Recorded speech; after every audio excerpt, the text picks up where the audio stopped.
Okay,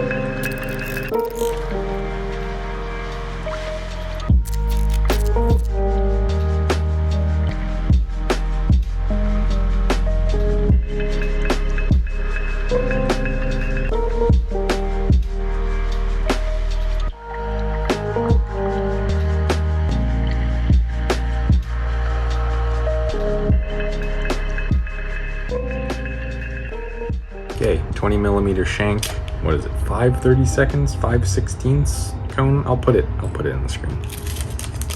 The medium. So I actually just put that on there first. One of my favorite things about these Aquaflies cones is they're big enough to put on a tube or a shank, and that allows you to do something really cool. By the way, some of you ask what thread I'm using. It's UTC 140. Show you what I mean.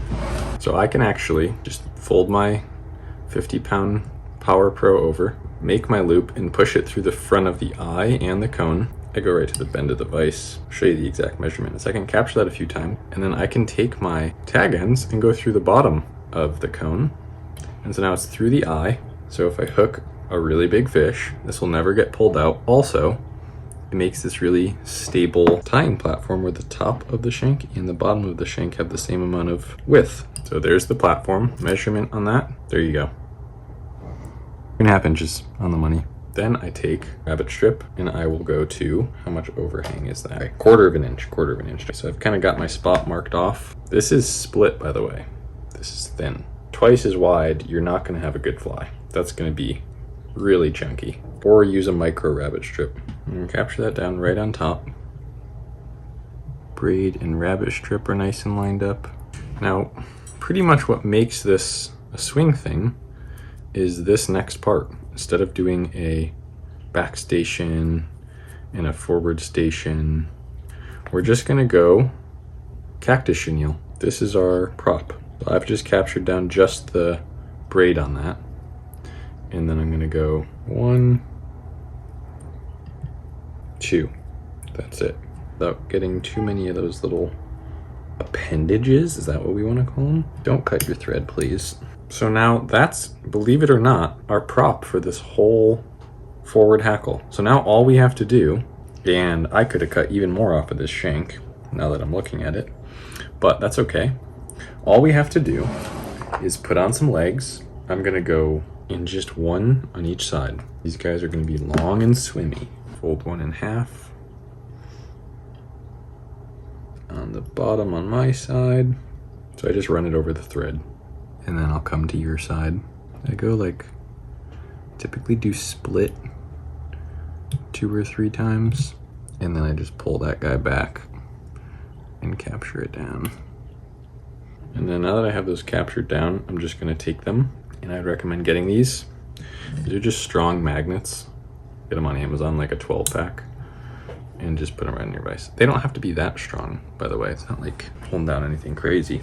Okay, now we're gonna take some white ostrich, about 8, give or take, 2/3 the length of the fly. Right on the side. Cut my tag ends. Black Sharpie to bar again. And these are really thin fibers, you'll notice. They're like the points. So don't use thick fibers for this. It'll look really weird. And then they should be landing a little spread out, or else they'll just clump up like crazy. So before you put your final knockout blows into your turns, like here, just make sure they're sitting a little bit below the rabbit strip. We don't want them like competing with the fur, right? We want them filling the space underneath the hide. Let's do Mirage Flash, but I'm literally, see this cool move? I'm gonna go one piece on each side in one turn. That was a slightly unorthodox move, by the way. You don't have to do it that way. It looks like shit right now, but it's gonna look great, so just hang in there. Yeesh. Real messed up card here. I always use my marker on it. Spawn, UV, Simi Seal, Dubbing, UV Bleeding Black. This stuff's actually pretty short. I'm gonna leave it the length it is. Okay, I've got that laid down. Pointier is always better than flat at the end. These aren't too bad here. These look pretty good. I try and get all the ends like relatively even by pulling it back at an angle like that. And then I'll cut this here. Go in with a clip. You need a clip. You must get a clip if you're gonna get serious with this. Because look at, that's so much easier. And then spread this out a little bit over your forward hackle line. By the way, go to juryfrenchflyfishing.com. There'll be a link in the description. It is an affiliate link. We make like a small commission and everything you order. So great way to support the channel. And who doesn't like buying new fly tying stuff? But this card is on there and much, much more. All the hardware that I use, all the eyes, cones, shanks. So now here is a pro tip from a pro. More. I'm gonna do that same thing again. Yes, get in there. Look at that. Look how much ostrich I'm using. What that does, especially since this is a swing thing and not a dirty hoe, so we don't have a bunch of forward station material like predator wrap and stuff, is it just reinforces the contrast and density of this forward hackle. So it actually has more substance to it. I just sandwiched that in. And then what I'm gonna do is I'm gonna pull off a little bit more of this, like that. Yeah, that's pretty good. Do the dubbing shuffle and just get those ends lined up. Plop that down, spread it out a smidge. Probably not quite a back station or forward station, but almost. Come back up here, all the way up. And see, we have enough space here that I'm gonna spread that out a decent amount. And we have the Aquafly's dubbing spinner for a legendary job. Done well, is what they say. Okay, so I'm gonna wax this, pick up the mega ostrich, and it goes carefully. Chaw. Need to bring back like terms like booyah. And we've got that in there. And see how I've spread it out a little bit more? So that is a improv move because I could have cut probably 2 or 3 mils off the shank since this is a shank thing, not a dirty hoe. I didn't need all that shank, but so I'm just gonna fill it with more of that ostrich. And I have that little piece of dubbing there. And then I could go even a little bit more aggressive with this. Don't need that much tag end anywhere really. Tap that all in. 1/8 of an inch is fine. Now spin that bad boy. And just go in with our brush. I'm gonna wet my fingers and pull this all back. Try my best to find where it wants to split back.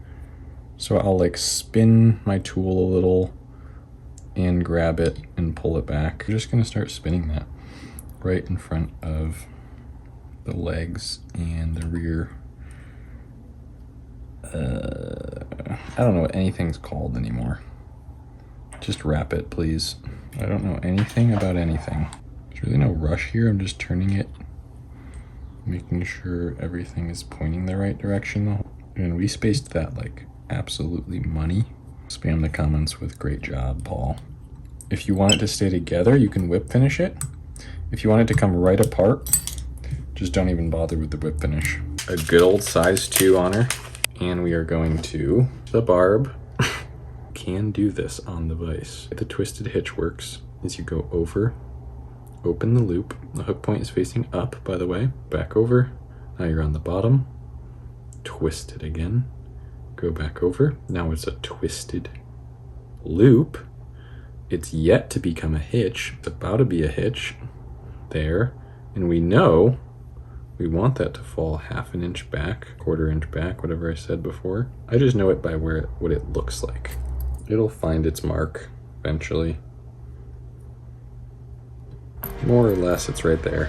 Now just go in with your whip finisher. Just pick out any of the fur that got trapped under the hitch. Look how pretty that is. Come on.